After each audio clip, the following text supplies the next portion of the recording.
তুমি আমার মা হয়ে আমাকে ছেলের সাথে বেঁধে বিয়ে দিবা? অবশ্যই দিব। ছেলে যদি মায়ের কথা না শুনে তাহলে বাইন্দেই বিয়ে করবে। আপা তুই আমার বাচ্চা, তুই না আমার বড় বোন। ভাইরে, আমি তোকে কেমনে বাঁচাবো? আজকে মায়ের আদেশ পালন করতে যে আমি এখনো কুমারী, দেখতে পাচ্ছিস না? ঠিক আছে, তোমরা যদি পারো আমাকে বিয়ে দিয়ে দেখাও। তুই যদি বিয়ে না করস, কবুল না বলস, আমি সবাইরে সাক্ষী রাইখা বিষ খাই আত্মহত্যা করবো।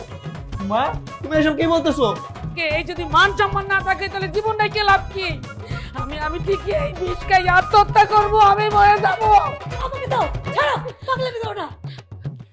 আমি বুঝতে পারছি তোমরা সবাই আমার জীবনটাকে নষ্ট করার জন্য উঠে পড়ে লেগেছো। ঠিক আছে, আমি রাজি।